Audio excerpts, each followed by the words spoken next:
উদ্দেশ্য তো আপনাকে গমই পাইছে যে আপনাকে জানে যে আমাৰ এই আলমগঞ্জ পঞ্চায়েতৰ কেইটামান খণ্ডৰ পৰা সরকারে বা ডিসি বা মুখ্যমন্ত্রী যেটো ইভেকশন বা উচ্ছেদর যেটো মত বিনিময় অনুষ্ঠান অনুষ্ঠিত করেছিল তারপর আমি গম পাইছো যে এই মানুহখিনি ইয়ার পৰা উচ্ছেদ কৰি ভাৰতৰ সংবিধানে দিয়া মৌলিক অধিকাৰক খৰ্ব কৰিবলৈ আগবাঢ়িছে গতিকে এই মৌলিক অধিকাৰৰ পৰা মৌলিক অধিকাৰক যাতে খৰ্ব কৰিব নোৱাৰে আৰু ইয়াৰ পৰা 1 ইঞ্চি মাটিও যাতে ল'ব নোৱাৰে এওঁলোকে তেজ দিবলৈ প্ৰস্তুত আছে 1 ইঞ্চি মাটিও দিবলৈ প্ৰস্তুত নাই পাট্টাৰ মাটি আছে আৰু এই পাহাৰত আছে আপোনাৰ এইটো কোঅপাৰেটিভ সোসাইটিৰ মাটি কিছু হয়তো মাজে মাজে খাসল্যান্ড থাকিব পাৰে থাকিলেই খাসল্যান্ড সরকারের বুলি কলেই সরকার তো রাইজরে হয় না গতিকে সেই খাসল্যান্ডও আসলতে কার রাইজ গতিকে এই মানুহখিনিক আমি কব বিচাৰিছোঁ আমাৰ আপোনালোকৰ এই মাধ্যমৰ জৰিয়তে যে উপায়ুক্ত মহোদয়েই হোক সাৰ্কেল অফিসাৰেই হোক অসম সৰকাৰেই হোক উচ্ছেদৰ যেটো বিধি বহিৰ্ভূত উচ্ছেদ ইয়াতে যে চলাবলৈ আগবাঢ়িছে এইটো নহয় অসমৰ বিভিন্ন ঠাইত বিধি বহিৰ্ভূত উচ্ছেদ চলাই আহিছে আৰু মানুহ আজি উদ্বাস্তু গৃহাৰা হৈ তেওঁলোকৰ শিক্ষাৰ পৰা বঞ্চিত হৈছে তেওঁলোকৰ খাদ্য বস্ত্ৰৰ পৰাও ইভেন বঞ্চিত হৈছে স্বাস্থ্যৰ ক্ষেত্ৰতো এওঁলোকে চিকিৎসাৰ পৰাও বঞ্চিত হৈ আছে গতিকে এনে ক্ষেত্ৰত আজিৰ এই কাৰ্যসূচীৰ দ্বাৰা আমি সৰকাৰক দাবি জনাইছোঁ ধুবুৰী জিলা উপায়ুক্ত মহোদয়ক দাবি জনাইছোঁ যে ইয়াতে যাতে উচ্ছেদ কৰিবলৈ আগবাঢ়ি নাহে অসমৰ বিভিন্ন প্ৰান্তত দেখা গৈছে যে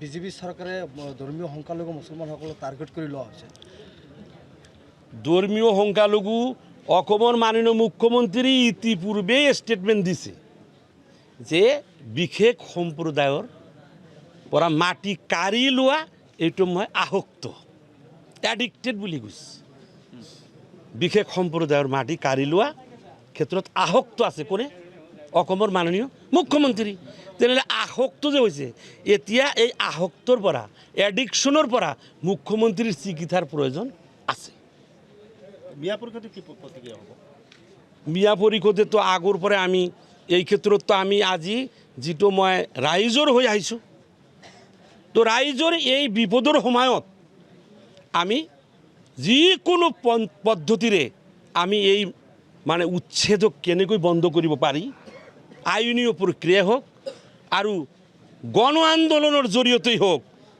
সেইটোৰ ক্ষেত্ৰত আমি ইয়াতে অসমীয়া পৰিষদে অংশীদাৰ হিসাবে ইয়াত আগবাঢ়ি আহিছোঁ আৰু সংবিধানৰ গণ্ডিত থাকি গণতান্ত্ৰিক পদ্ধতিৰে আমি এই আন্দোলন থিয় কৰাবই লাগিব যাতে আগন্তুক দিনত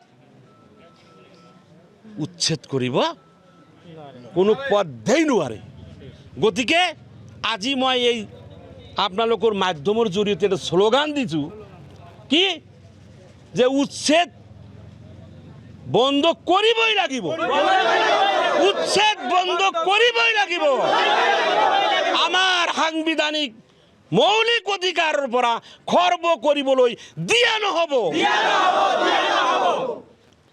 খৰ্ব কৰিবলৈ দিয়া নহ'ব মৌলিক অধিকাৰ খৰ্ব কৰিবলৈ দিয়া নহ'ব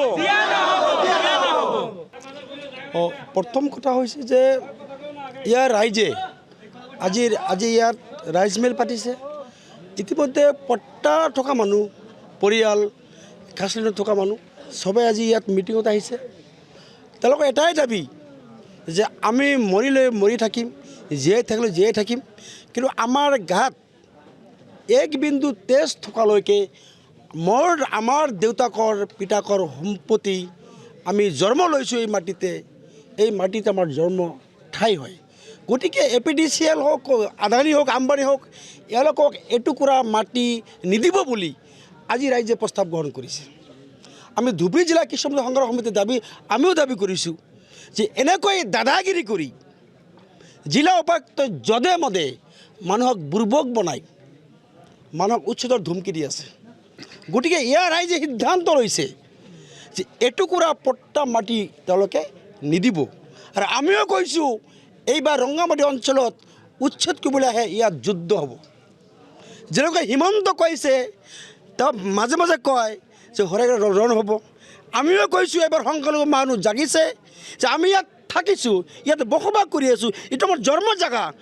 আমাক মাটি আমি লেণ্ডলেছ পিপুল, আমাৰ ভূমি পাট্টা আছে, আমাৰ মাটি কাঢ়ি ল'বলৈ ডিচি কোন? ইয়াৰ ৰাইজে সিদ্ধান্ত লৈছে যে এটুকুৰা মাটি আমি নিদিম আৰু আমাৰ মাটি বহিৰাগত আদানী আম্বানীক দিলে আমি সহ্য নকৰোঁ। গতিকে আমাৰ কথা এটাই যে ইয়াত তেজৰ নদী বৈ যাব পাৰে, ইয়াত মানুহ মৰিব পাৰে, কিন্তু এটুকুৰা মাটি ৰংগামাটি অঞ্চলৰ পৰা পানবিল অঞ্চলৰ পৰা এটুকুৰা মাটি ডিচিক দিয়া নহ'ব। ডিচি মহোদয় ডাঙৰ সকীয়াই দিছোঁ যে কালি এজন শিক্ষিত মানুহে কৈছিলে যে আমি মোৰ মাটি মই নিদিওঁ, আৰু ডিচিয়ে কৈছিলে যে আপ বদমাচি কৰ ৰা হে। এই ক্ষমতা ডিচি কোনে পালে?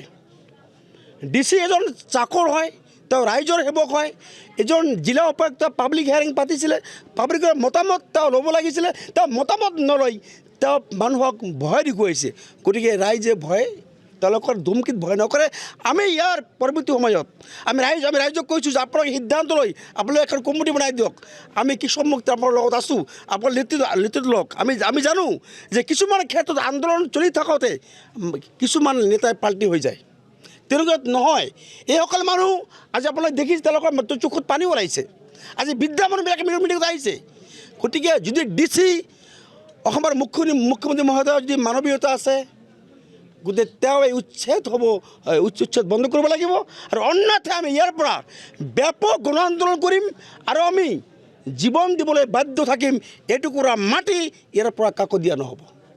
জিলা প্ৰশাসনে যদি বল প্ৰয়োগ কৰে তেতিয়া কি প্ৰস্তুত হ'ব? জিলা প্ৰশাসনে বল প্ৰয়োগ কৰিলেও আমি আমাৰ গণতান্ত্ৰিকভাৱে আন্দোলন কৰিম, আমি আমৰণ অনশন কৰিম। আমি নাখাই আমি নব ইয়াত পৰি থাকিম। আমাৰ দেউতাকৰ সম্পত্তি, আমাৰ বাপেকৰ সম্পত্তি, আমাৰ জন্ম জেগা, আমাৰ নিজ সম্পত্তি, আমি এটুকুৰা মাটি কাকো নিদিওঁ। এই আহ্বান আৰু এই দাবী লৈ আমি ইয়াত আমৰণ অনশন বহিবলৈ বাধ্য থাকিম। যিকোনো খবৰৰ বাবে যোগাযোগ কৰক 7099017330 লগতে 7099017110 নম্বৰত।